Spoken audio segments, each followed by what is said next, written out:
Dijual bangunan angker dan terbengkalai. Sebuah bayangan bangunan tua itu masih berdiri, diam, namun terasa seperti mengawasi. Dindingnya retak, dipenuhi lumut yang merambat seperti urat nadi yang membusuk. Jendela-jendelanya kosong, gelap, seolah menjadi mata yang tak pernah benar-benar terpejam sejak puluhan tahun silam.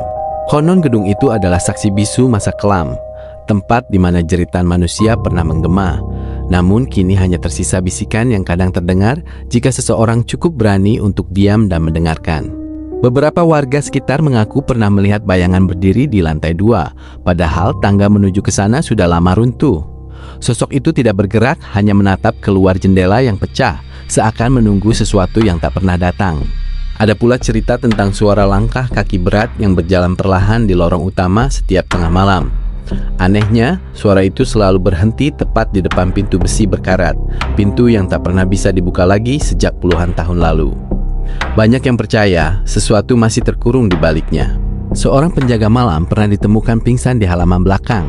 Ketika sadar, ia bersumpah melihat deretan manusia berdiri menghadap tembok dalam diam sebelum satu persatu menoleh secara bersamaan. Tidak ada wajah, hanya kekosongan yang menatap balik.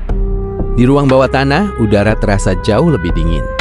Beberapa orang yang nekat masuk mengaku mendengar suara berbisik dalam bahasa asing yang tidak mereka pahami. Namun yang membuat merinding, bisikan itu seolah memanggil nama mereka, meski tak pernah ada yang memperkenalkan diri. Yang paling sering diceritakan adalah bau anyir yang tiba-tiba muncul tanpa sebab. Bau itu datang bersama suara rantai diseret perlahan, seperti sesuatu yang dipaksa bergerak dari tempatnya. Anehnya, setiap kali bau itu muncul, jam tangan siapapun yang berada di sana akan berhenti berdetak.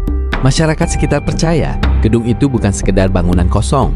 Mereka meyakini bahwa tempat itu menjadi rumah bagi jiwa-jiwa yang tidak pernah pergi. Ada yang mengatakan, jika seseorang masuk dengan niat buruk, maka ia tidak akan keluar sebagai dirinya sendiri. Ada juga yang percaya, memotret di dalam gedung itu akan selalu menangkap sesuatu yang tidak terlihat oleh mata. Namun di balik semua cerita menyeramkan itu, ada satu hal yang membuat tempat ini terus menarik perhatian. Rasa penasaran yang tak bisa dijelaskan. Seolah-olah gedung itu memanggil. Bagi yang berani mengungkap misteri dan ingin merasakan sensasi berbeda, kisah seperti ini selalu punya tempat tersendiri.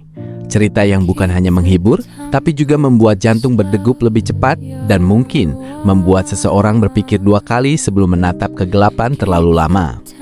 Namun yang jarang diketahui, bangunan ini sebenarnya masih memiliki satu hal yang tersisa, status kepemilikan yang belum berpindah tangan. Di balik kisah kelam dan aura mencekamnya, tempat ini diam-diam ditawarkan, bukan untuk sembarang orang, hanya bagi mereka yang berani melihat potensi di balik kegelapan. Lokasinya luas, struktur utamanya masih berdiri kokoh meski waktu mencoba menggerogoti.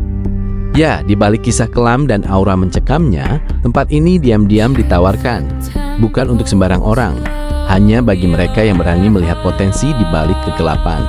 Lokasinya luas, struktur utamanya masih berdiri kokoh meski waktu mencoba menggerogoti. Beberapa pihak bahkan percaya dengan sentuhan yang tepat, tempat ini bisa menjadi sesuatu yang bernilai, entah sebagai destinasi unik, lokasi eksplorasi, atau sesuatu yang jauh lebih besar. Tapi tentu saja tidak semua orang sanggup memilikinya. Karena membeli tempat ini bukan sekadar soal harga, tapi soal keberanian menghadapi apa yang mungkin ikut tinggal di dalamnya. Menurutmu tempat seperti ini layak dimiliki atau justru harus dibiarkan? Jangan lupa like dan komentar.